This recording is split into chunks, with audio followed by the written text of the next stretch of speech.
قیامت بہرحال قائم ہوگی، اور اللہ تعالیٰ قرآن مجید میں ارشاد فرماتا ہے اذا زلزلت الارض زلزالها واخرجت الارض اثقالها وقال الانسان ما لها یومئذ تحدث اخبارها۔ جب زمین تھر تھر کانپنے لگے گی تو پھر حال یہ ہوگا کہ انسان پکار اٹھے گا کہ اس کو کیا ہو گیا، اور اس دن زمین ہر خبر بتا دے گی۔ آج زمین کے جس گوشے اور ٹکڑے پہ بندہ داد عیش دیتا رہا ہے، گناہ کرتا رہا ہے، دروازے بند کر کے لوگوں کی نگاہوں سے چھپتا رہا ہے، لیکن قیامت کے دن زمین سلطانی گواہ بن جائے گی، اور جو کہا ہر شے سامنے آ جائے گی۔ اسی طرح جو نیکی جہاں بھی کی ہے وہ بھی قیامت کے دن سامنے آ جائے گی۔ قیامت قائم ہونے سے قبل کچھ نشانیاں ظاہر ہوں گی جو حضور علیہ السلام نے بیان فرمائی۔ قیامت کب قائم ہوگی اس کے وقت کا تعین نہیں فرمایا، بلکہ جب بھی آئے گی اچانک آئے گی، لیکن اتنا بتایا کہ دن جمعۃ المبارک کا ہوگا اور عاشورے کا دن ہوگا، 10 محرم الحرام کی تاریخ ہوگی، اور شام کے میدان میں میدان محشر لگے گا۔ اسرائیل علیہ السلام سور پھونکیں گے اور اس کی آواز سے پہلے تو خوف پیدا ہوگا، پھر خوف بڑھتا جائے گا اور آواز بھی تیز ہوتی جائے گی۔ اس کی تیزی اور ہولناکی ایسی ہوگی کہ کانوں کے پردے پھٹنے لگیں گے، پھر اس کے بعد جو ہے وہ ہر شے اڑنے لگے گی۔ اللہ تعالیٰ جل شانہ نے سورہ الواقعہ کے اندر پہاڑوں کی حالت کو بیان کیا ہے۔ جب سور پھونکا جائے گا، قیامت واقعہ ہوگی، تو فرمایا کہ پھر تم اس طرح ہو جاؤ گے جس طرح کہ روزن سے آنے والی روشنی میں اور دھوپ میں جو باریک باریک ذرے ہوتے ہیں۔ کبھی آپ نے دیکھا ہو اندھیرے کمرے میں کسی جانب سے تھوڑا سا سوراخ اور اندر دھوپ آ رہی ہو، تو آپ ایک گوشے اور زاویے میں کھڑے ہو کے دیکھیں تو اس میں چھوٹے چھوٹے اڑتے ہوئے ذرات دکھائی دیتے ہیں۔ ان کو اگر آپ ہاتھ میں پکڑے مٹھی کھولیں تو کچھ نہیں ہوں گے، ہوتے تو ہیں لیکن باریک اتنے ہیں کہ وہ نظر نہیں آتے، تو ان کو عربی میں ہوا کہتے ہیں۔ اللہ تعالیٰ ارشاد فرماتا ہے یہ بڑے بڑے پہاڑ، یہ K2، یہ ماؤنٹ ایورسٹ، یہ جو ہے وہ بڑے بڑے عالی نصب پہاڑ اس طرح ریزے ریزے اور ٹکڑے ٹکڑے ہو جائیں گے جس طرح روزن کی روشنی کے اندر چھوٹے چھوٹے باریک اور مہین ذرے ہوتے ہیں، جن کو تم تھامو پکڑو تو تمہارے ہاتھ میں تمہیں دکھائی نہیں دیتے، صرف دھوپ میں دیکھتے ہو۔ تو اس طرح یہ پہاڑ اتنے باریک حصوں میں بٹ جائیں گے، وہ اتنا زوردار جھٹکا ہوگا، اور انسانوں کو وہ جھٹکا زمین سے کھینچ کے باہر لے آئے گا۔ جتنے بھی قبروں میں گڑے ہوئے مردے ہوں گے، جب وہ جھٹکا آئے گا جس کو اللہ تعالیٰ نے ارشاد فرمایا اذا زلزلت الارض زلزالها واخرجت الارض اثقالها، زمین سارے بوجھ اگل دے گی، حتیٰ کہ درخت جڑوں سمیت باہر آ جائیں گے، پہاڑ اپنی تمام تر قوتوں سمیت جڑوں سمیت باہر آ جائیں گے، اور جتنے بھی زمین کے اندر دفینے اور خزانے ہیں سب باہر آ جائیں گے، قبروں میں گڑے ہوئے مردے بھی باہر آ جائیں گے، پھر اس کے بعد ٹوٹ پھوٹ کا شکار ہوں گے، پوری کائنات موت کی آغوش میں چلی جائے گی۔ یہ قیامت کا دن بہرحال قائم ہوگا۔ کافر کہتے تھے کہ جس قیامت سے ہمیں ڈراتے ہو وہ لاؤ کہاں ہے، تو ان کے مطالبے پہ فوراً قیامت قائم تو نہیں کی جا سکتی تھی۔ اللہ تعالیٰ جل شانہ نے فرمایا محبوب ان کو کہو تم بھی انتظار کرو، میں بھی انتظار کرتا ہوں، اور جس دن کا وعدہ دیا ہے وہ تم دیکھ لو گے۔ اور سورہ الواقعہ میں ارشاد فرمایا اذا وقعت الواقعہ لیس لوقعتها کاذبہ، جس دن وہ قائم ہوگی تو پھر کوئی انکار نہیں کرے گا۔ آج موت کا انکار کوئی نہیں کرتا، کسی دھرم میں، کسی مذہب میں، کسی عقیدے میں، کسی فرقے میں، کسی گروہ میں، کسی طبقہ زندگی میں آپ موت کا انکار نہیں پاتے۔ موت ہے ہنگامہ آرا کل زمیں خاموش میں، ڈوب جاتے ہیں سفینے موج کی آغوش میں، لیکن آج موت کا انکار نہیں ہوتا۔ قیامت کا انکار کرنے والے لوگ بہت سارے ہیں جو کہتے ہیں یہ دنیا سب کچھ ہے۔ آج کل تو بہت سارے مسلمانوں کا انداز بھی یہ ہو گیا ہوا ہے کہ وہ قولن تو نہیں لیکن جو عملی زندگی ہے وہ اسی بات کی گواہی دے رہی ہے جس طرح سب کچھ یہی دنیا ہو اور آخرت کوئی نہیں ہے۔ رویہ، انداز، طرز زندگی اور انداز معاشرت اسی کی طرف اشارہ دے رہے ہیں اور اسی بات کی چغلی کھا رہے ہیں کہ بس یہی دنیا ہے، بابر بیش کوش کہ عالم دوبارہ نیست۔ بابر نے کہا تھا کہ جو ہے وہ عیش کر لے، زندگی سے لطف اٹھا لے، دوبارہ زندگی نہیں ہے۔ اور آج یہ بات بھی کہی جاتی ہے، یہ جہاں مٹھا اگلا کس نے ڈٹھا، اور یہ سارے قیامت کے انکار کی صورتیں ہیں۔ لیکن آج اگر کوئی مانتا یا نہیں مانتا، لیکن ایک وقت آئے گا پھر کوئی بھی انکار نہیں کر سکے گا۔ آج جو قیامت کے قیام پذیر ہونے کی تدہیق کرتا ہے اور دلائل دیتا ہے کہ یہ دن قائم نہیں ہوگا، قیامت کے دن وہ بھی انکار نہیں کر سکے گا، اس لیے کہ آنکھوں کے سامنے سب کچھ ہو جائے گا، جس طرح آج موت کا انکار نہیں ہوتا۔ تو ارشاد فرمایا جب وہ واقعہ پذیر ہو جائے گی پھر کوئی بھی اس کو جھٹلانے والا نہیں ہوگا۔ لیکن قیامت سے قبل کچھ واقعات ہوں گے جس سے لوگوں کو آگاہ کیا جائے گا کہ وہ قیامت کے آنے سے قبل اپنے اعمال سے توبہ کر لیں۔ آج تو توبہ کا دروازہ کھلا ہے، لیکن قرب قیامت میں سورج مغرب سے دوبارہ طلوع ہو جائے گا، جو ہی غروب ہوگا، غروب ہونے کے بعد دوبارہ طلوع ہو کے عصر کے وقت پہ آ جائے گا، اور پھر اس کے بعد دوبارہ غروب ہو جائے گا۔ تو یہ قیامت سے 40 سال پہلے ہوگا، اس کے بعد توبہ کا دروازہ بند کر دیا جائے گا۔ اگر کوئی توبہ کرے گا بھی تو قبول نہیں ہوگی۔ آج ہمیں موقع دیا گیا ہے کہ مرنے سے 1 سال پہلے بھی توبہ کر لیں، 1 مہینہ پہلے بھی توبہ کر لیں، موت سے 1 دن پہلے بھی توبہ کر لیں، 1 گھنٹہ پہلے بھی توبہ کر لیں، 1 لمحہ پہلے بھی توبہ کر لیں۔ اللہ تعالیٰ یہ نہیں دیکھتا کہ اس کی ساری زندگی گناہوں میں گزری ہے، وہ دیکھتا ہے میرا بندہ آخر میری چوکھٹ پہ آ گیا، وہ پچھلے سارے گناہ معاف فرما دے۔ بلکہ حضور علیہ السلام نے صحابہ کو ایک مثال سے سمجھایا کہ ایک آدمی جنگل میں سفر کر رہا تھا، اور اونٹ کے اوپر اس کا سامان بھی تھا، اس کی ضروریات زندگی بھی تھی، اس کا توشہ بھی تھا، کھانا پینا بھی تھا، خود بھی سوار تھا۔ چلتے چلتے جنگل میں کسی درخت کے ساتھ اپنا اونٹ باندھ کر کے وہ دوپہر کاٹنے کے لیے، سستانے کے لیے وہاں کچھ دیر کے لیے رکا۔ نیند آئی، تھوڑی دیر کے بعد جب آنکھ کھلی تو کیا منظر دیکھتا ہے کہ اونٹ نہیں ہے، اس کے اوپر ہی اس کا سامان ہے، زیادہ سفر ہے۔ اب صحرا میں اونٹ کا کھو جانا گویا زندگی کا کھو جانا ہے۔ اس بات کا ادراک وہ لوگ رکھتے ہیں جنہوں نے صحراؤں کا سفر کیا ہے۔ ہمارے اگر یہاں اس شہری آبادی میں، ہمارے اس ملک میں اگر کوئی شخص جو ہے وہ قافلے سے بچھڑ جائے، پیچھے رہ جائے تو وہ بات اور ہے۔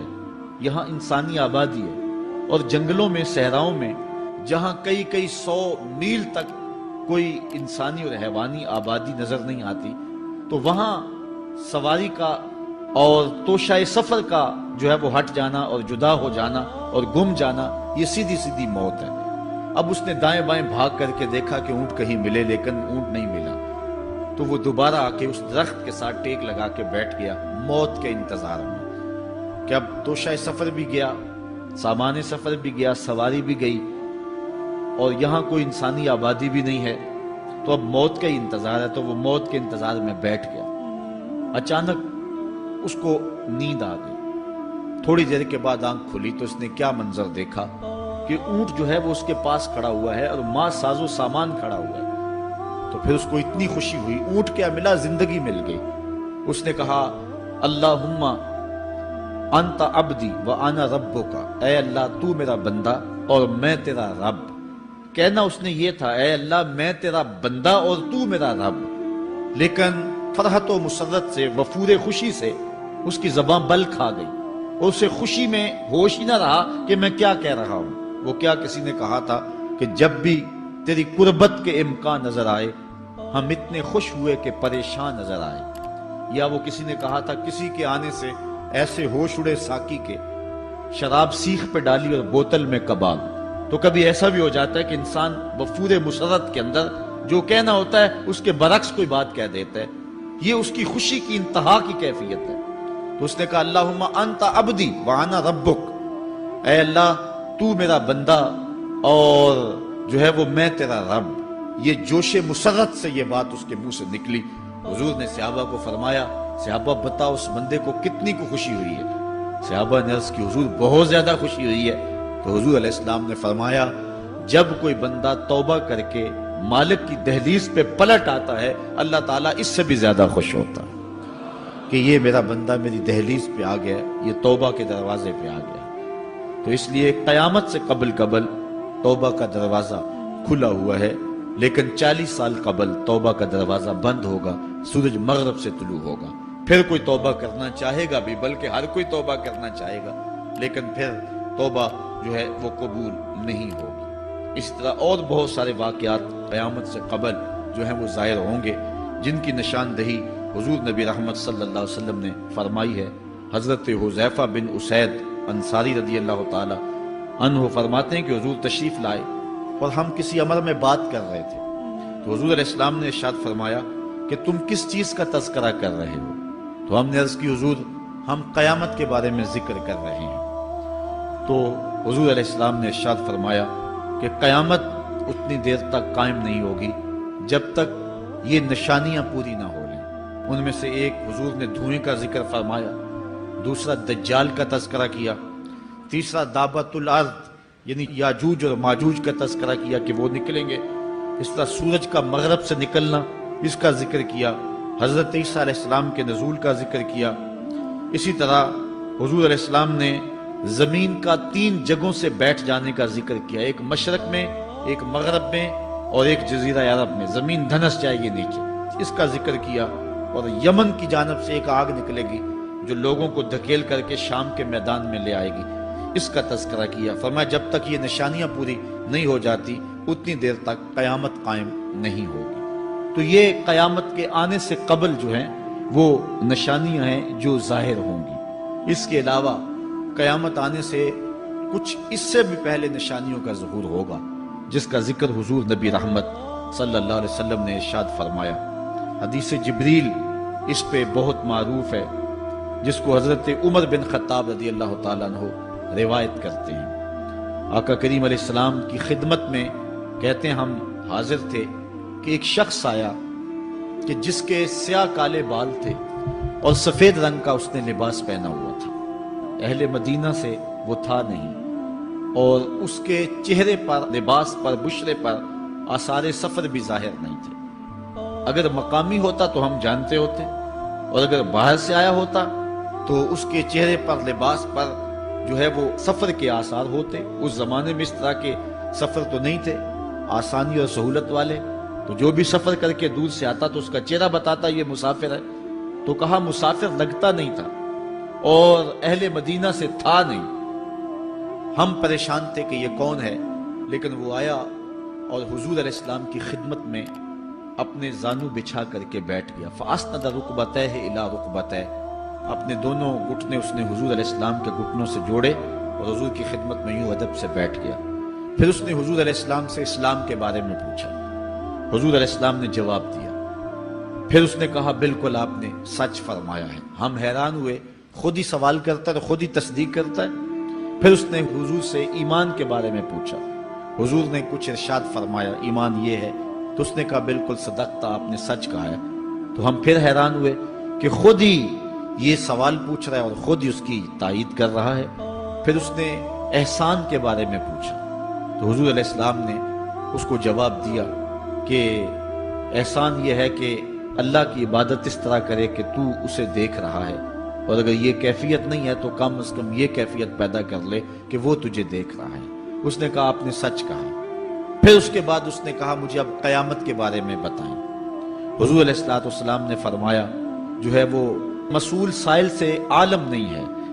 تو اس نے کہا اچھا پھر مجھے قیامت کے کچھ نشانیاں بیان فرما دیں۔ تو حضور علیہ السلام نے اس شخص کو جو نشانیاں بیان فرمائیں وہ یہ تھی کہ لونڈی اپنی مالکہ کو جنم دے گی، بکریاں چرانے والے، اونٹ چرانے والے، ننگے پاؤں والے اور ننگے بدن والے تم دیکھو گے کہ عمارتیں بنانے میں ایک دوسرے سے آگے بڑھنے کی کوشش کریں گے۔ بہرحال تھوڑی دیر تک وہ حضور کی خدمت میں بیٹھا رہا۔ اس کے بعد جب چلا گیا تو تھوڑی دیر گزری تو حضور نے فرمایا عمر جانتے ہو یہ شخص کون تھا؟ عرض کی اللہ و رسولہ عالم، اللہ اور اس کا رسول جانتا ہے۔ فرمایا یہ جبریل امین تھا جو تمہیں تمہارا دین سکھانے کے لیے آیا تھا۔ تو حضرت جبریل امین نے آ کر کے حضور سے جو 4 سوالات کیے ان میں سے ایک سوال یہ تھا قیامت کب آئے گی اور قیامت کی نشانیاں کیا ہیں؟ تو حضور نے یہ نشانیاں بیان فرمائیں کہ لونڈی اپنی مالکہ کو جنم دے گی، اور یہ نشانی اب ہمارے سامنے ہے کہ آج اولادیں اپنے جو ہے وہ ماں باپ کی آقا بنی ہوئی ہیں۔ بیٹی آج ماں کی حکمران بنی ہوئی ہے۔ یہ دور جس کی نشاندہی کی وہ بالکل آج ہمارے سامنے ہے۔ حضرت ابو ہریرہ رضی اللہ تعالیٰ عنہ سے ایک روایت ہے جس کو نبی رحمت صلی اللہ علیہ وآلہ وسلم سے وہ بیان کرتے ہیں۔ بینما النبی صلی اللہ علیہ وسلم یحدث اذ جاء اعرابی فقال متی الساعہ۔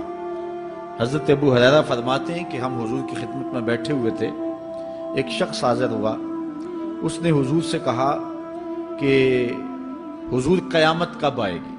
یہ سوال کیا، متی الساعہ، قیامت کب آئے گی؟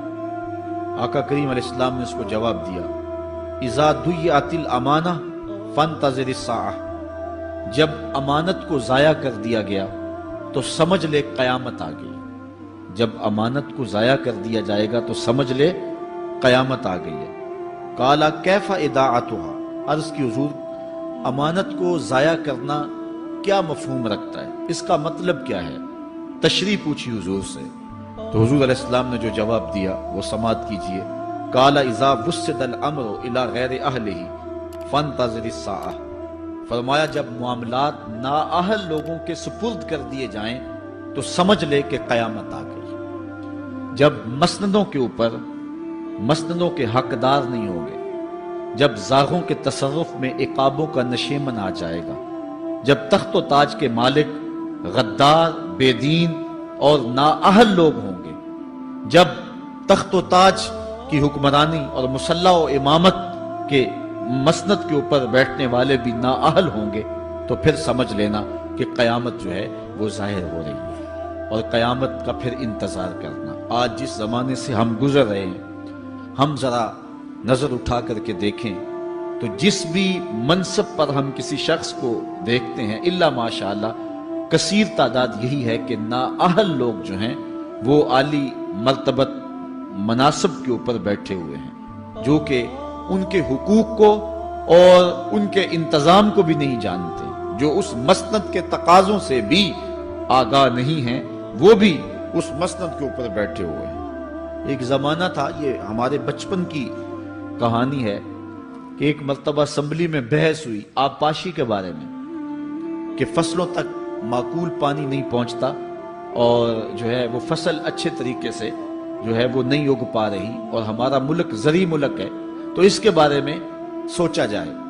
تو بہرحال اس پہ جب بحث شروع ہوئی تو ایک رکن اسمبلی اٹھا، اس نے کہا کہ پہلی بات تو یہ ہے کہ فصلوں تک پانی پہنچتا ہی نہیں ہے، اور دوسری بات یہ ہے جو پہنچتا بھی ہے وہ بھی راستے میں جو بجلی والے ہیں وہ بجلی نکال لیتے ہیں، اب وہ بجلی نکل چکی ہوتی ہے پانی سے، اب وہ خالی پانی جو ہے وہ فصلوں کو کیا کرے گا؟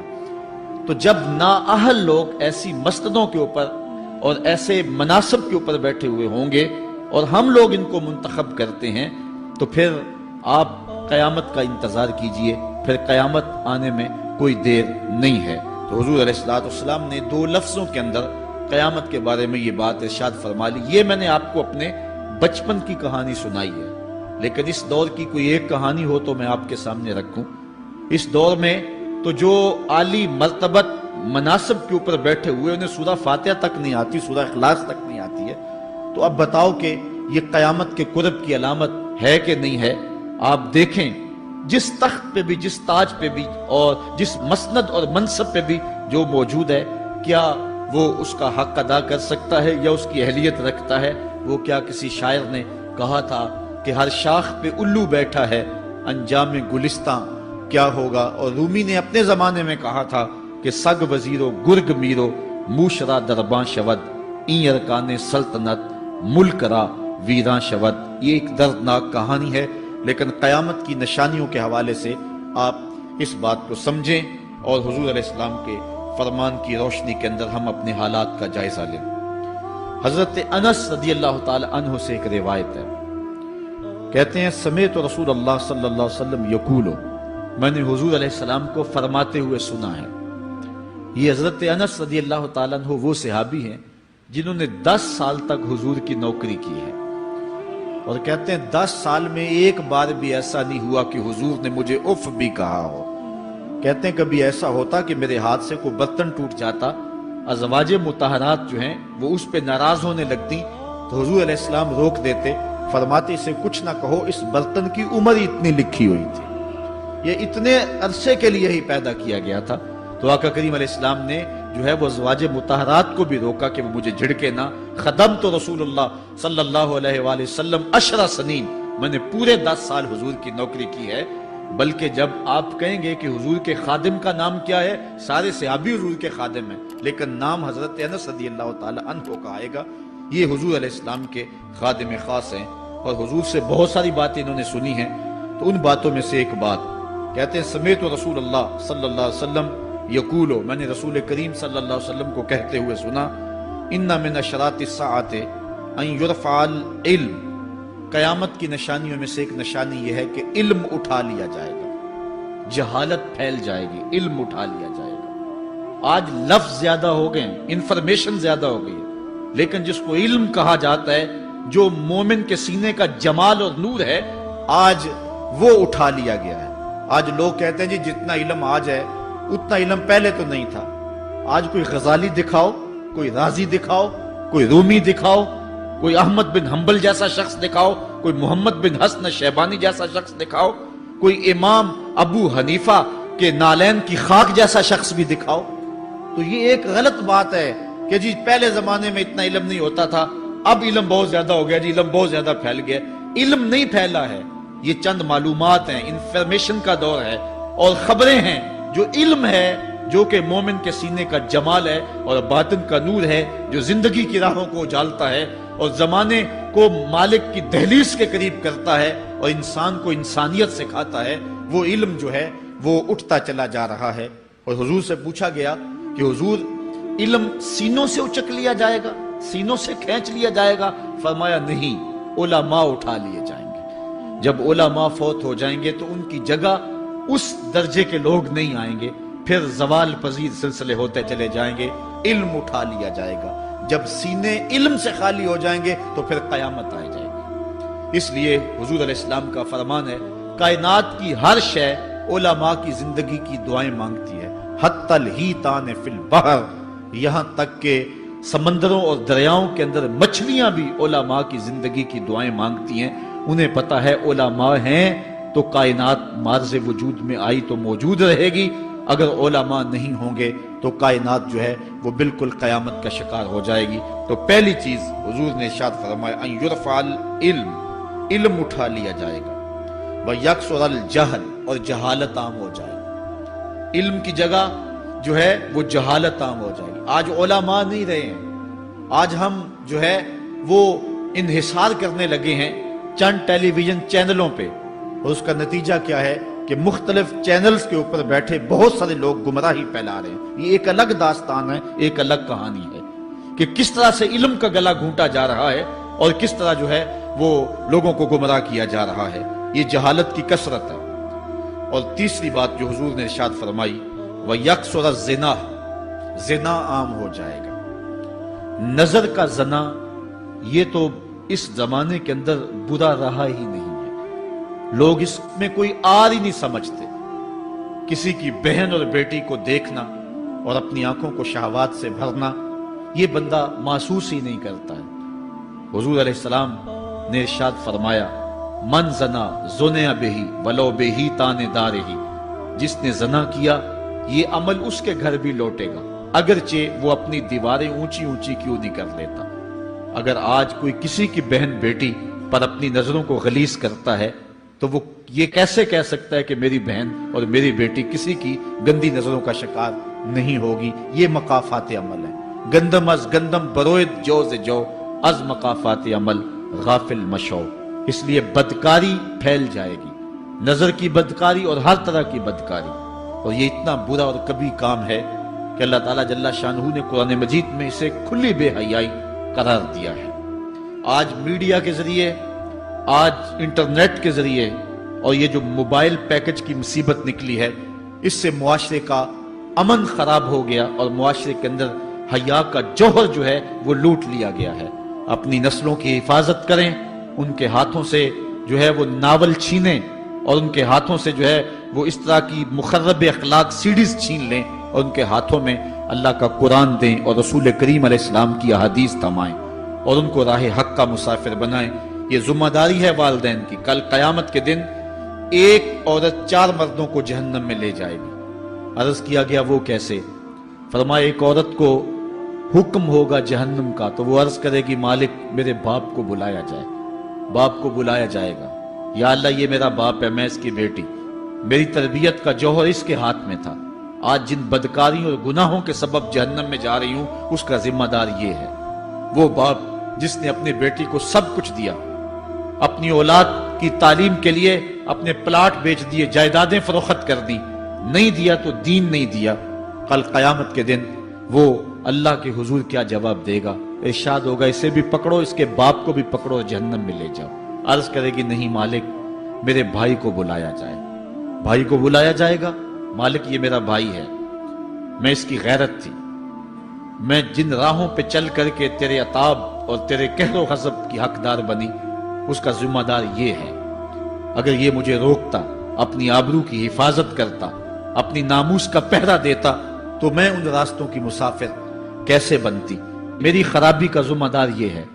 اب وہ بھائی کیا جواب دے گا جو چوکوں اور موڑوں پہ کھڑا ہو کے آنے اور جانے والی بہنوں اور بیٹیوں کو دیکھتا ہے اور یہ سمجھتا ہے کہ میری بہنیں اور میری بیٹیاں گھر میں محفوظ ہیں؟ وہ قیامت کے دن کیا جواب دے گا؟ ارشاد ہوگا اسے بھی پکڑو، اس کے باپ کو بھی پکڑو، بھائی کو بھی پکڑو، جہنم میں لے جاؤ۔ عرض کرے گی نہیں مالک میرے شوہر کو بھی بلایا جائے۔ بلایا جائے گا، مالک یہ میرا شوہر ہے اور میں اس کی بیوی، میری تربیت کا جوہر ماں باپ کے بعد اس کے ہاتھ میں تھا اور اس کے پاس طلاق کی دھمکی ایسی چیز تھی، مجھے جو چاہتا منواتا اور جس انداز میں ڈھالنا چاہتا مجھے ڈھال لیتا، لیکن اس نے مجھے کبھی راہ حق کی طرف نہیں بلایا تھا۔ وہ شوہر کیا جواب دے گا جو خود اپنے دوستوں کو چائے پہ بلا کے اور اپنی بیوی کو سامنے برہنہ منہ بٹھا کے بعد میں اس کے حسن کی داد مانگتا ہو، بتاؤ بھابی کیسی ہے؟ تو وہ کیا جواب دے گا قیامت کے دن؟ ارشاد ہوگا اس کو بھی پکڑو، اس کے باپ کو بھی، اس کے شوہر کو بھی اور اس کے بھائی کو بھی جہنم میں لے جاؤ۔ عرض کرے گی نہیں مالک میرے بیٹے کو بھی بلایا جائے۔ بیٹے کو بلایا جائے گا، مالک یہ میرا بیٹا ہے، میں اس کی ماں ہوں، میرے سینے میں اس کے لیے تڑپتی ہوئی ممتا تو نے رکھی تھی، یہ روٹھ جاتا تو زندگی اجاڑ ہو جاتی، جو بھی چاہتا ضد کر کے منوا لیتا، مجھے کسی کے گھر کے برتن بھی مانجنے پڑے تو میں نے اس سے بھی گریز نہیں کیا، اس کی ہر فرمائش کو پورا کیا، اپنا زیور بیچ کے اس کی تعلیم مکمل کروائی۔ اگر یہ ضد کرتا کہ امی آپ نماز نہیں پڑھتی، میں آپ کے ہاتھ کا کھانا نہیں کھاؤں گا، امی آپ یہ عمل کیوں کرتی ہیں، یہ شریعت میں جائز نہیں ہے، تو میں جو ہے وہ کھانا نہیں کھاؤں گا، تو کیا میری ممتا مجبور نہ ہو جاتی؟ اس نے ساری زندگی کیا مجھے اس کے بارے میں کوئی کہا تھا، نیکی کی طرف بلایا تھا، بدی سے روکا تھا؟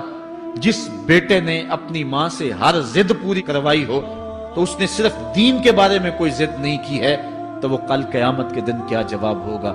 ارشاد ہوگا اسے بھی پکڑو، اس کے باپ کو بھی پکڑو، اس کے خاوند کو بھی پکڑو، بھائی کو بھی پکڑو، بیٹے کو بھی پکڑو اور پانچوں کو گھسیٹ کے جہنم میں لے جاؤ۔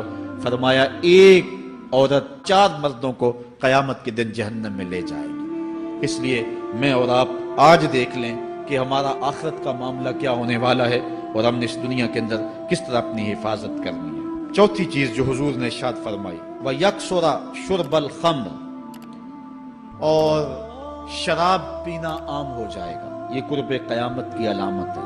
آج ہماری ایلیٹ کلاس میں اور ہمارے آیان حکومت، آیان سلطنت اور سیاستدانوں اور جو ہے وہ عالی نسب خاندان جو شمار کیے جاتے ہیں، ان میں شراب پانی کی طرح سمجھی جاتی ہے، اور آج ہمارے ملک کے اندر جو ہے وہ کتنے شراب خانے موجود ہیں اور کتنے ٹنوں کے حساب سے جو ہے وہ بیرون ملک سے شراب درآمد کی جاتی ہے۔ یہ قرب قیامت کی نشانی ہے کہ شراب عام ہو جائے گی۔ ایک روایت میں آتا ہے شارب الخمر کعابد الوثن، شراب پینے والا بت پوجنے والے کی طرح ہے۔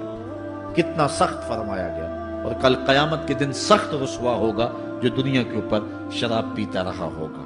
اللہ تعالی ہم سب کو محفوظ فرمائے۔ وَيَكِلَّ الرِّجَالِ وَيَكْثُرُ النِّسَاء، اور ایک نشانی حضور نے یہ ارشاد فرمائی کہ مرد تھوڑے ہو جائیں گے اور عورتیں زیادہ ہو جائیں گی۔ ایک تو عورتوں کی افزائش زیادہ ہوگی، اور دوسری بات مختلف ہنگاموں میں، حادثات میں اور جنگوں میں مرد قتل کر دیے جائیں گے اور عورتیں زیادہ ہو جائیں گی، یہاں تک کہ حضور نے فرمایا حتی یکونا لخمسین امراتن القیم الواحد، یہاں تک کہ 50 عورتوں کا ایک مرد منتظم ہوگا۔ 50 عورتیں ہوں گی اور کمانے والا صرف ایک مرد ہوگا۔ یہ قرب قیامت کے حالات ہیں جو حضور نے بیان کیے۔ حالات اس طرف بڑھ رہے ہیں اور ایک وقت وہ آنے والا ہے کہ بالکل جو حضور نے فرمایا وہ چیزیں سامنے آئیں گی۔ حضرت ابو سعید خدری رضی اللہ تعالی عنہ سے ایک روایت سنیے۔ حضور نے ارشاد فرمایا، مجھے قسم اس رب کی جس کے قبضے میں میری جان ہے، اتنی دیر تک قیامت نہیں آئے گی، یہ وقت بھی آئے گا کہ جانور انسان سے باتیں کریں گے، انسان ان کی بولی سمجھے گا اور وہ ان سے باتیں کریں گے۔ وَحَتَّى تُكَلِّمَ الرَّجُلَ عَزْبَةُ صَوْتِهِ، اور اس کے کوڑے کی جو رسی ہے، اس کا جو پھندنا ہے، وہ بھی انسان سے باتیں کرے گا۔ وَالشِّرَاكُ نَالِهِ، اور اس کے جوتے کا تسمہ بھی اس سے بات کرے گا۔ يُخْبِرَ فَخِذُهُ بِمَا أَحْدَثَ أَهْلُهُ بَعْدَهُ، اس کا گھٹنا اس کو بتا دے گا اس کے بعد میں اس کے گھر والوں نے جو باتیں کی۔ یہ حالات پیدا ہو جائیں گے۔ آج موبائل اور جدید ٹیکنالوجی آ رہی ہے تو اس بات کو سمجھنا مشکل نہیں ہے۔ اس زمانے کے اندر جب کہ ان چیزوں کا تصور بھی نہیں تھا، صحابہ نے پھر بھی یقین کیا کہ ہوگا، حضور نے کہا ہے اور آگے بیان کیا۔ اور آج تو حالات نظر آ رہے ہیں کہ بالکل جو حضور نے بتایا وہ سب کچھ جو ہے وہ ہونے والا ہے۔ حضرت ابو ہریرہ رضی اللہ تعالی عنہ سے ایک روایت ہے، یہ وہ صحابی ہیں جنہوں نے سب سے زیادہ حضور علیہ السلام کے فرامین امت تک پہنچائے ہیں، کثرت کے ساتھ حضور کی صحبت کا دور پایا اور اصحاب صفہ میں سے تھے، زندگی کا ایک ایک لمحہ حضور کی قربت میں گزارا۔ حضرت ابو ہریرہ رضی اللہ تعالیٰ عنہ فرماتے ہیں کہ رسول کریم صلی اللہ علیہ وسلم نے ارشاد فرمایا، اذا اتخذ الفیء دیوالا، جب مال غنیمت کو، جب سرکاری خزانے کو اپنی ذاتی دولت سمجھا جائے گا، اس میں تصرف کیا جانے لگے گا۔ سرکاری خزانے میں لوگ جس طرح چاہیں گے تصرف کریں گے، ایک زمانہ آئے گا اور وہ دیکھ لو بالکل ہمارے سامنے۔ والامانۃ مغنما، اور امانت کو مال غنیمت سمجھا جائے گا، جس طرح غنیمت بندہ استعمال کرتا ہے وہ امانت کو ہی اس طرح غنیمت سمجھے گا اور اس کو جو ہے وہ غصب کر جائے گا۔ والزکوٰۃ مغرما، اور زکوٰۃ کو ٹیکس سمجھے گا، مجبور ہو کے دے گا، وہ زکوٰۃ دینا چاہے گا ہی نہیں۔ اور آج کتنے لوگ ہیں جو زکوٰۃ نہیں دیتے؟ اگر لوگ صحیح طور پہ زکوٰۃ ادا کر دیں اور زکوٰۃ کے جو حقدار ہیں ان تک پہنچے تو پاکستان میں صرف 1-2 سالوں کے اندر غربت ختم ہو جائے۔ اتنی دولتیں ہیں لوگوں کے پاس، اتنی جائیدادیں ہیں لوگوں کے پاس۔ ایک تو سارے لوگ زکوٰۃ ادا نہیں کرتے، دوسرا یہ ہے حقداروں تک نہیں پہنچتی۔ پیشہ ور مانگنے والے اور اس موسم کے اندر جو ہے وہ اپنے آپ کو غریب ظاہر کر کے اور مختلف اپنی مجبوریاں ظاہر کر کے مال ہتھیانے والے بہت سارے ہیں، اور زکوٰۃ دینے والا کہتا ہے میں جلدی جلدی فارغ ہو جاؤں۔ جتنی محنت مال کو کمانے میں صرف کی ہے، اتنی ہی محنت حقداروں کو تلاش کرنے کے لیے بھی کرے تاکہ اس کی زکوٰۃ اصل مصارف تک پہنچے۔ تو قرب قیامت میں یہ ہوگا کہ زکوٰۃ کو ٹیکس جانا جائے گا۔ وَتُعُلِّمَ لِغَيْرِ الدِّينِ، اور علم دین کے لیے حاصل نہیں کیا جائے گا، دین کے علاوہ کے لیے حاصل کیا جائے گا۔ اس کے 2-3 مفاہیم ہیں۔ ایک تو مفہوم ہے کہ علم دین حاصل کرنا لوگ چھوڑ دیں گے، وہ انجینئر اور ڈاکٹر اور کیا کچھ بننے کے لیے جو ہے وہ علم حاصل کریں گے۔ نام خدمت انسانی ہی ہے کہ میں یہ سب کچھ کر کے اپنے وطن کی خدمت کروں گا، انسانیت کی خدمت کروں گا، لیکن بعد میں جب مسندوں پہ بیٹھتے ہیں اور جو حال کرتے ہیں وہ کسی سے مخفی نہیں ہے۔ مسیحا پھر کس روپ کے اندر آتا ہے اور کس طرح قوم کو دونوں ہاتھوں سے لوٹتا ہے، یہ قرب قیامت کی نشانیاں ہیں۔ ہر بندہ جو ہے وہ علم تعلیم حاصل اچھا انسان بننے کے لیے نہیں، با کردار شخص بننے کے لیے نہیں، اچھا مومن بننے کے لیے نہیں، صالح فرد بننے کے لیے نہیں، بلکہ کمائی کرنے کے لیے، زیادہ زیادہ پیسے کمانے کے لیے وہ علم حاصل کرے گا۔ اور دوسری یہ بات کہ جو دین کا علم بھی حاصل کریں گے وہ بھی غرض و غائد جو ہے وہ اپنی چھوڑ دیں گے جس مقصد کے لیے جو ہے وہ علم حاصل کیا جاتا ہے۔ اور یہ قرب قیامت کی نشانی جو حضور نے بیان کی، یہ بھی ہم اپنے زمانے میں دیکھ رہے ہیں۔ وَأَطَاعَ الرَّجُلُ امْرَأَتَهُ، اور آدمی اپنی بیوی کی اطاعت کرے گا، جو بیوی کہے گی وہ مانے گا۔ وَأَقَّى أُمَّهُ، اور ماں کو آگ کر دے گا، ماں کی پرواہ نہیں کرے گا، ماں کی نافرمانی کرے گا، بیوی کی بات کو ترجیح دے گا اور ماں کی بات جو ہے اس کو ثانوی حیثیت دے گا۔ بہت بدبخت تو ایسے ہیں کہ جو ماں باپ کو ویسے ہی دقیانوسی کا تانا دے کے کہتے ہیں تمہیں تو پتہ ہی نہیں کسی بات کا، دنیا کہاں چلی گئی، اور ان کی کسی بات کو، کسی مشورے کو اور کسی حکم کو کوئی ترجیح نہیں دیتے۔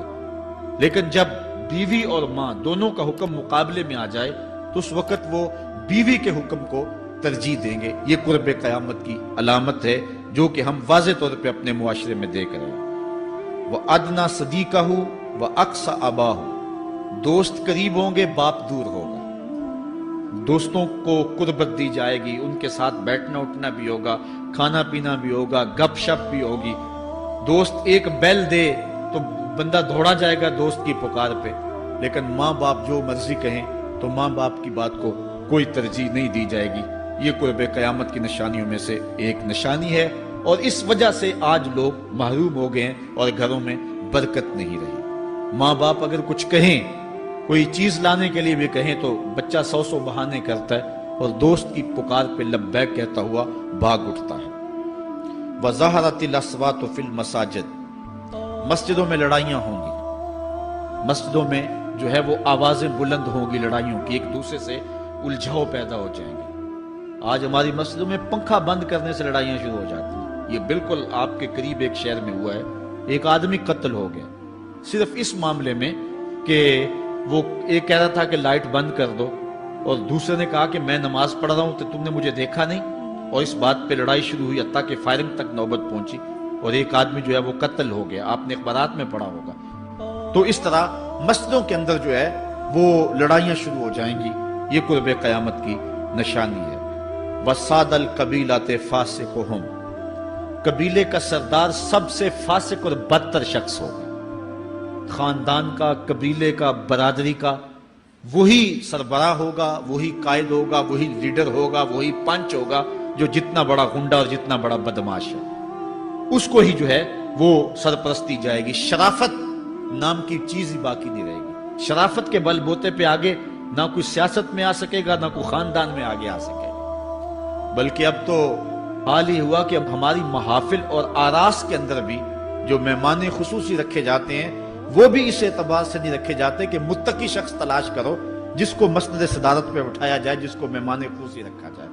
اس میں بھی یہ دیکھا جاتا ہے کہ کس کا اثر معاشرے کے اندر زیادہ ہے، چاہے وہ اثر و رسوخ اس نے منشیات فروخت کر کے ہی حاصل کیا ہو، کس کی دولت زیادہ ہے، چاہے اس نے وہ دولت لوگوں کا خون نچوڑ کے حاصل کی ہو، وہی مہمان خصوصی ہوتا ہے محفل نعت میں، چونکہ وہ پیسے زیادہ پھینک سکتا ہے۔ اور ایک غریب آدمی جو کہ تہجد کی نماز پڑھنے کا بھی عادی ہے، اس کو جوتیوں پہ جگہ ملتی ہے، اس کا قصور صرف یہ ہے کہ وہ غریب ہے اور اس کے پاس حرام کی کمائی نہیں ہے۔ یہ حضور علیہ السلام نے نشانی فرمائی اور جو آج ہم اپنی آنکھوں سے دیکھ رہے ہیں۔ وَسَادَ الْقَبِيلَةِ فَاسِقُهُمْ، قبیلے کا سردار جو ہے وہ بدتر اور فاسق شخص ہوگا۔ وَكَانَ زَعِيمُ الْقَوْمِ أَرْذَلَهُمْ، اور قوم کا جو سردار ہوگا وہ قوم کا کمینہ ترین شخص ہوگا، یعنی قوم کا جو سب سے کمینہ شخص ہوگا وہ سب سے اونچی والی مسند پہ بیٹھا ہوگا۔ اور آپ دیکھ لیں، صرف پاکستان میں نہیں پوری دنیا پہ دیکھ لیں، کہ ایسا نہیں دیکھ رہے ہم کہ جو بدبخت ہے، جو کمینہ ترین شخص ہے، فلک نے بخشی ہے انہیں خواجگی، جو جانتے نہیں روش بندہ پروری کیا ہے، جن کو اپنے نفع نقصان کا بھی نہیں پتا، اپنے آپ کا بھی شعور نہیں ہے، ہم کون ہیں، کس لیے آئے ہیں، جو مقصد حیات سے بھی آگاہ نہیں ہے، تو وہ قوم کے سردار ہوں گے۔ سیاسی تنظیمیں ہوں یا دیگر تنظیمات ہوں، الا ماشاء اللہ اکثر حال یہی ہے جو اللہ کے محبوب علیہ السلام نے بیان فرمایا، جہاں کہیں بھی شرافت، نجابت اور اچھے لوگوں کو برتری ہے، آہستہ آہستہ وہ کم ہوتی چلی جائے گی، اور یہی ہوگا سارے کا سارا نظام جب قیامت آئے گی تو یہی ہوگا کہ جتنا برا شخص ہوگا، جتنا کرپٹ شخص ہوگا، جتنا ظالم شخص ہوگا، جتنا ڈاکو لٹیرا اور انتہائی کمینہ صفت شخص ہوگا، وہی جو ہے وہ قوموں کا سردار ہوگا۔ وَأُكْرِمَ الرَّجُلُ مَخَافَةَ شَرِّهِ، اور آدمی کی عزت اس کی شر سے بچنے کے لیے کی جائے گی۔ فلاں بندے سے اگر تعلقات قائم نہ رکھے تو ہمیں نقصان پہنچائے گا۔ آج 10 نمبر کا غنڈہ بھی ہو تو لوگ اس سے تعلق ضرور استوار رکھتے ہیں، یہ فخر سمجھتے ہیں۔ آج کل افطار پارٹیاں ہو رہی ہیں اور اس میں ان کو بلایا جاتا ہے دعوت افطار پر جنہوں نے روزے ہی نہیں رکھے ہوئے۔ یہ افطار پارٹیاں نہیں ہیں، یہ ایک تماشا ہے جو لگایا جاتا ہے۔ اس لیے یہ ایک مزاج ہوگا قرب قیامت میں جس کا بیان حضور علیہ السلام نے کیا، جبکہ ہم ہر روز یہ اللہ سے وعدہ کرتے ہیں وَنَخْلَعُ وَنَتْرُكُ مَن يَفْجُرُ، دعائے قنوت میں کہتے ہیں اے اللہ جو تیرے حکموں کو توڑتا ہے ہمارا اس سے کوئی تعلق نہیں ہوگا۔ یہ روز عہد کرتے ہیں لیکن مسجد سے نکل کے اس عہد کو توڑ دیتے ہیں، بلکہ بہت سارے تو مسجد کے اندر ہی توڑ دیتے ہیں۔ وَظَهَرَتِ الْكَيْنَاتُ وَالْمَعَازِفُ، اور گانے والی اور بجانے والی عورتیں اور گیت گانے والی عورتیں، رنڈیاں، یہ جو ہے وہ گانا شروع کر دیں گی اور یہ عام ہو جائے گا۔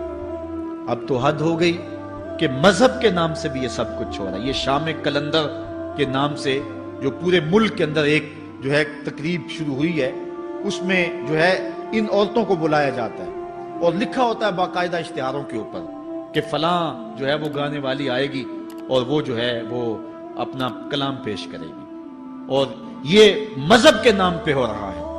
اور حد یہ ہو گئی کہ یہ بڑھتا ہی چلا جا رہا ہے، اس کو روکنے کی گو مربوط کوششیں بھی نہیں ہوئی، لیکن ایک ایسا عمل تھا کہ جس کو ہر صاحب شخص برا سمجھتا ہے، لیکن اس کے باوجود یہ پھیلتا چلا جا رہا ہے۔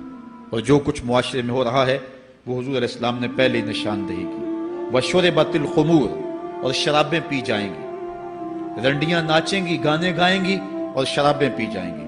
وَلَعَنَ آخِرُ هَذِهِ الْأُمَّةِ أَوَّلَهَا، اس امت کے بعد میں آنے والے لوگ پہلے گزروں پر لعنت کریں گے، کہیں گے انہیں تو پتہ ہی نہیں ہے۔ پاکستان کے اندر باقاعدہ آرٹیکل چھپے اخبارات میں کہ محمد بن قاسم جو ہے وہ ڈاکو تھا، سلطان محمود غزنوی لٹیرا تھا، یہ مضامین شائع ہوئے۔ صحابہ کو گالیاں نہیں دی جا رہی، کتنے لوگ ہیں جو صحابہ کو برا بھلا کہتے ہیں، اور حضور علیہ السلام کے والدین طیبین جن کی وساطت سے یہ درے اور گوہر شاہوار ہمیں نصیب ہوا، ان والدین کو ممبروں پہ بیٹھ کے کیا جہنمی نہیں کہا جا رہا؟ تو یہ وہ زمانہ، کیا امام حسین کو باغی نہیں کہا جا رہا؟ پہلے لوگ اندر داخل ہو کے کرتے تھے اور کتابچے چھاپتے تھے، اب آہستہ آہستہ ممبروں پہ بھی آگے اور یہ بات کہی جانے لگی ہے۔ اس پر باقاعدہ اجتماعات منعقد ہوتے ہیں، اس پہ کہا جاتا ہے۔ ایک ٹی وی چینل کے اوپر یزید کو جو ہے وہ رحمت اللہ تعالی علیہ کہا گیا، کیا کچھ نہیں ہوا، یہ سب کچھ آپ کے سامنے ہے، یہ حضور نے بیان فرمایا، یہ ہونا تھا۔ آقا کریم علیہ السلام نے ارشاد فرمایا وہ وقت آئے گا کہ جو آخر والے ہوں گے وہ سمجھیں گے کہ ہم ہی جو ہے وہ دیندار ہیں، ہمیں دین کا ٹھیکہ ہے، اور پچھلوں پر لعنت بھیجیں گے کہ انہیں کیا پتا تھا دین کا۔ آج پچھلوں کے عقائد پر حملے ہو رہے ہیں اور انہیں مشرک کہا جا رہا ہے۔ میں نے ایک دن کہا تھا یہ بڑے زور سے کہا جاتا ہے جو یا رسول اللہ کہے وہ مشرک ہو جاتا ہے۔ میں نے کہا دیکھو اس فتوے کا اثر کہاں تک جاتا ہے۔ حضور علیہ السلام کے سارے صحابی آقا کریم علیہ السلام کی موجودگی کے اندر بھی، اور پھر دیکھیے مسلمہ کذاب کے مقابلے میں جو جنگ لڑی گئی، اس جنگ کے اندر حضرت خالد بن ولید نے لکھا کہ کافر بھی اللہ اکبر کا نعرہ لگاتے ہیں، ہم بھی اللہ اکبر کا نعرہ لگاتے ہیں، فرق نہیں معلوم ہوتا اپنا کون سا ہے اور بیگانہ کون سا ہے۔ تو حضرت صدیق اکبر نے لکھا کہ جب وہ اللہ اکبر کا نعرہ لگائیں تم اس کے جواب کے اندر یا محمد آہو کا نعرہ لگاؤ۔ وَقَانَ شِعَارُ الْمُسْلِمِينَ يَوْمَئِذٍ یا محمد آہو، اس دن مسلمانوں کا شعار ہی یہ تھا، جو یا محمد یا رسول اللہ کہتا تھا وہی مومن مانا جاتا تھا، باقی کو تہہ تیگ کر دیا جاتا تھا۔ تو اگر یا رسول اللہ کہنا شرک ہے تو پھر سارے صحابی، وہ 10,000 صحابہ جو جنگ یمامہ میں شامل تھے، ان کے بارے میں پھر کیا کہو گے؟ پھر حضرت زین العابدین کے بارے میں کیا کہو گے جو کربلا کے میدان میں مدینے کی طرف منہ کر کے کہہ رہے ہیں یا رحمت للعالمین ادرک لزین العابدین۔ پھر حضرت زینب کے بارے میں کیا کہو گے؟ یا محمد آہو یا محمد آہو ھذا حسین مزمل بالدماء، جو کربلا میں کھڑا ہو کے کہہ رہی ہیں اے میرے نانا حضور، اے محمد عربی، آپ کے حسین کو دیکھو خون میں نہا گیا ہوا ہے۔ تو پھر کیا یہ فتویٰ تمہارا کہاں تک پہنچے گا؟ نہ صحابہ بچیں گے، نہ اہل بیت بچیں گے، اور نہ اولیاء امت بچیں گے، جنہوں نے کہا تھا یا رسول اللہ انظر حالنا یا حبیب اللہ اسمع قالنا۔ تو یہ قیامت کی نشانیاں ہیں کہ اگلے جو ہیں وہ پچھلوں پر لعنتیں بھیجیں گے، ان کو برا بلا کہیں گے، صحابہ کو گالیاں، اہل بیت کو گالیاں، نواسب میں کیا کچھ نہیں کیا ہے۔ اور آج بھی جو دنیا کے اوپر ناسبی ہیں وہ اہل بیت کے بارے میں کیا کیا زبان استعمال نہیں کرتے، حضور کے والدین کے بارے کیا کچھ نہیں کہا جاتا۔ تو یہ سب کچھ ہونے والا ہے جو حضور علیہ السلام نے بیان کیا، کچھ ہو رہا ہے اور کچھ تم دیکھو گے اپنی آنکھوں کے سامنے۔ پھر ارشاد فرمایا فَارْتَقِبُوا عِنْدَ ذَلِكَ رِيحًا حَمْرَاءَ وَزَلْزَلَةً وَخَسْفًا وَمَسْخًا وَقَذْفًا وَآيَاتٍ تُتَابِعُ كَنِظَامٍ قُطِعَ سِلْكُهُ فَتُتَابِعُ۔ فرمایا کہ پھر جب یہ حالات ہوں گے اور یہ پوری طرح حالات معاشرے میں پیدا ہو جائیں گے تو پھر سرخ آندیاں آئیں گی، پھر انتظار کرنا سرخ آندیوں کا، وَزَلْزَلَةً اور زلزلے کا انتظار کرنا، وَخَسْفًا وَمَسْخًا وَقَذْفًا اور دھنسنے کا انتظار کرنا، اوپر سے پتھروں کے نازل ہونے کا اور شکلوں کے بگڑنے کا انتظار کرنا۔ اور آگے فرمایا وَآيَاتٍ اور ایسی نشانیاں آئیں گی ایک دوسرے کے پیچھے آئیں گی، جس طرح تسبیح کا دھاگا ٹوٹ جائے تو پیدل پہ اس کے دانے گرتے ہیں، تو یہ سارے عذاب جن کا ذکر حضور نے کیا میں مسلسل اوپر نیچے یہ تمہارے تک پہنچیں گے۔ حضرت انس رضی اللہ تعالیٰ عنہ سے ایک اور روایت لیتے ہیں، حضور علیہ السلام نے ارشاد فرمایا لا تقوم الساعۃ حتی یتقارب الزمان فتکون السنۃ کالشہر والشہر کالجمعہ وتکون الجمعۃ کالیوم ویکون اليوم کالساعۃ وتکون الساعۃ کالدرمۃ بالنار۔ فرمایا جب قیامت آئے گی اتنی دیر تک قائم نہیں ہو سکتی جب تک زمانے مختصر نہیں ہو جائیں گے، زمانے سمٹ نہیں جائیں گے، حتیٰ کہ سال مہینے جتنا ہو جائے گا، اور مہینہ ایک جمعۃ المبارک جتنا ہو جائے گا، اور ایک جمعہ ایک دن جتنا ہو جائے گا، اور ایک دن ایک گھڑی جیسا ہو جائے گا، اور ایک گھڑی ایسے ہوگی جس طرح آگ کا شعلہ جلایا اور وہ بجھ گیا۔ اور آج آپ دیکھ نہیں رہے کہ دن کتنی جلدی گزرتا۔ کسی زمانے میں ہم گرمیوں کی چھٹیاں کاٹتے تھے تو گزرتی نہیں ہوتی تھی گرمیوں کی چھٹیاں، لیکن آج آپ دیکھیں یہ دوپہر نہیں گزرتی ہوتی تھی رمضان المبارک، گرمیوں کے روزے جب ہمارے بچپن میں آئے تھے تو دوپہر نہیں گزرتی ہوتی تھی، لیکن آج وہی گرمیاں ہیں، لیکن ادھر سے سورج طلوع ہوتا ہے ادھر سے غروب ہو جاتا ہے، وقت سمٹ گئے، زمانے سمٹ گئے، اور یہ قرب قیامت کی نشانیاں ہیں۔ خرابی اتنی زیادہ ہوگی، حضور نے ارشاد فرمایا حضرت ابو ہریرہ سے ہے، آدمی گزرے گا اور ایک پرانی سی قبر دیکھے گا اور کہے گا وَيَقُولُ يَا لَيْتَنِي كُنْتُ مَكَانَ صَاحِبِ هَذَا الْقَبْرِ وَلَيْسَ بِهِ الدِّينُ إِلَّا الْبَلَاغُ۔ فرمایا انسان قبر کے قریب سے گزرے گا تو گزرتے ہوئے وہ ٹھنڈی آہ بھر کے کہے گا کاش کہ اس قبر کا مکین میں ہوتا، اور فرمایا دین سوائے آزمائش کے اور کچھ نہیں رہ جائے گا۔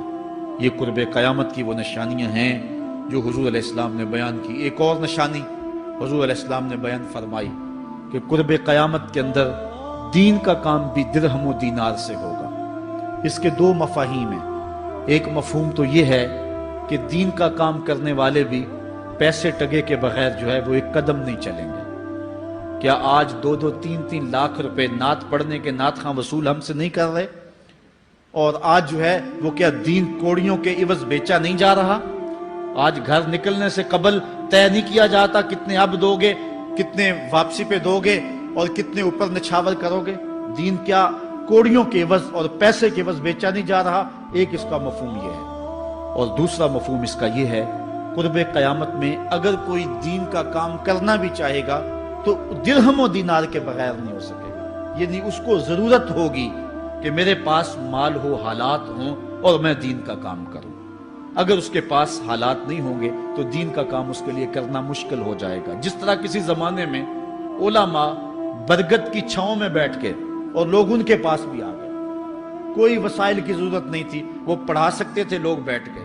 امام محمد بن حسن الشیبانی جب پڑھانے بیٹھے تو آپ کی مجلس میں جو لوگ آ کے سیکھتے تھے وہ تعداد ان کی تو بہت ساری تھی، لیکن جو باقاعدہ آپ کی باتوں کو لکھتے تھے وہ 4000 لوگ تھے۔ 4000 کلمے اور دواتیں حضرت امام محمد بن حسن شیبانی کی مجلس کے اندر پڑی ہوا کرتی تھی، اور باقی جو لوگ تھے حضرت غوث اعظم سیدنا شیخ عبد القادر جیلانی علیہ رحمہ، آپ جب تشریف لائے ملا علی قاری نے نزہۃ الخاطر الفاطر فی مناقب شیخ عبد القادر میں لکھا ہے کہ آپ کی ایک ایک مجلس کے اندر 70 ہزار لوگوں کا اجتماع ہوا کرتا۔ آج تھوڑے لوگ اکٹھے ہو جائیں تو ہم خوش بھی ہوتے اور حیران بھی ہوتے ہیں، اتنے لوگ اکٹھے ہو گئے۔ میاں ضرورت ہے لوگوں کی کہ وہ دین سیکھیں، وہ جائیں ایسی مجالس کے اندر، لیکن لوگ سمٹ جائیں گے، نہیں جائیں گے۔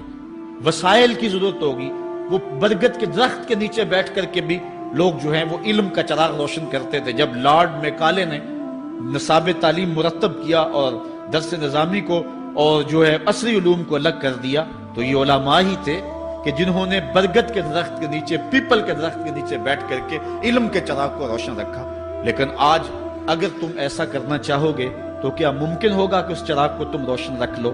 آج وسائل کی بہر صورت ضرورت ہے، اور آج سے صدیوں قبل علماء نے یہ فتویٰ دیا تھا کہ صدقہ کرنا، زکوٰۃ ادا کرنا یا دیگر امور خیر میں خرچ کرنا بڑا نیکی کا کام ہے، لیکن سب سے بڑا نیکی کا کام اس دور کے اندر آج سے قبل علماء نے فتویٰ دیا تھا کہ دین کے طالب علموں پہ خرچ کرنا ہے۔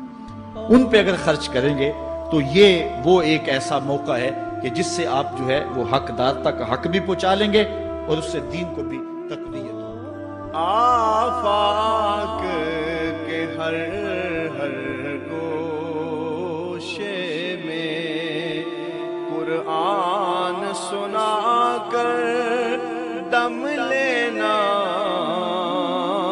اب رکنا نہیں، اب تھمنا نہیں، فردوس میں جا کر دم لینا،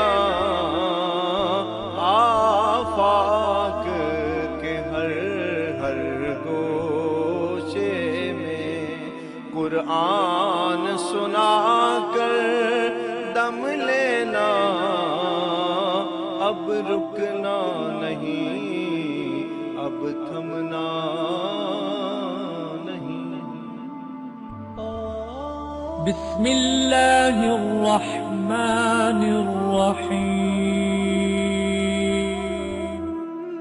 ہم جوہد و عظیمت کے راہی، ہم جوہد و عظیمت کے راہی، منزل پہ جا کر دم لیں گے، میدان عمل میں نکلے ہیں، میدان عمل میں نکلے ہیں، باطل کو مٹا کر دم لیں گے، ہم جوہد و عظیمت کے راہی، منزل پہ جا کر دم لیں گے، آفاق کے ہر ہر گوشے میں، آفاق کے ہر ہر گوشے میں قرآن سنا کر دم لیں گے، اب رکنا نہیں،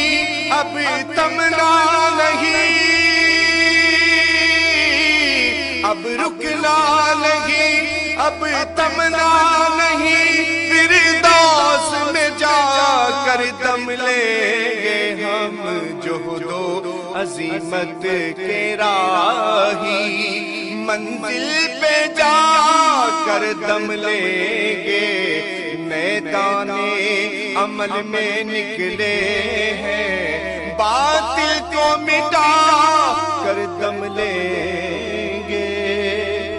اس دارالعلوم کی ایک ایک اینٹ میں پیار بھرا ہوا ہے، درد بھرا ہوا ہے، تو اس کے لیے دعا گو رہیں، اپنے تعاون سے بھی نوازتے رہیں۔ اللہ کی توفیق سے یہ ایک مرحلہ تقریباً تکمیل کے قریب ہے۔ ہم نے چاہا یہ تھا کہ 3.5 لاکھ روپے کا ایک ستون بما اوپر والا چھت اور فرشی لینٹر جو پڑا ہے، یہ 3.5 لاکھ روپے کا ایک بنتا ہے، تو اگر ہمیں 99 لوگ مل جائیں تو یہ سارا مکمل ہو جائے، لیکن 47 لوگ ہمیں مل سکے، کیونکہ 3.5 لاکھ روپے ہم نعت خواں کو دے لیتے ہیں، مدرسے کو دینا ہمارے لیے مشکل ہے، ہمارا مزاج ایسا بنا ہوا ہے۔ تو پورے ملک کے اندر اتنے لوگ ملے، اللہ ان کے رزق میں بے پناہ برکتیں عطا فرمائے۔ باقی جن لوگوں نے انفرادی طور پہ کوشش کی، 2، 5، 7، 8، 10، 20 ہزار جتنی توفیق کوئی شامل ہوئے، تو یہ اتنا کام مکمل ہوا، اور یہ تھوڑا سا حصہ ہم نے یہ کچھ قرض لے کر کے ڈالا ہے، اور آگے والا حصہ بھی ہم نے جو ہے وہ تعمیر کرنا ہے۔ جب اوپر والی چھت کا مرحلہ پہنچے گا تو ایک ستون بما چھت کے صرف 2 لاکھ روپے تک جو ہے وہ ممکن ہوگا۔ احباب اگر اس حوالے سے جو ہے وہ تعاون فرمائیں۔ جامعۃ المصطفیٰ کے جو ماہانہ اخراجات ہیں اس سلسلے کے اندر باہر سے معاونت فارم اگر وصول کر لیں، ایک بچے کا اوسط خرچہ تقریباً 1200 سے 1500 روپے تک ہے، اگر ایک بچے کا خرچہ اپنے ذمے لے لیں، ہمارا نمائندہ ہر مہینے وصول کر لے گا، تو یہ ایک تعاون کی صورت ہوگی۔ بہرحال جس طرح جس سے بن پڑے، اپنے مرحومین کے اصالے ثواب کے لیے، اس کی تعمیر کے لیے آپ نے کوشاں رہنا ہے۔ جس نے ایک پائی بھی اس جامعہ کے لیے خرچ کی، اے اللہ اس کو جزائے جزیل دے۔ جس نے گزرتے ہوئے پیار کی نظر سے دیکھ بھی لیا، اس کو بھی جزائے جزیل عطا۔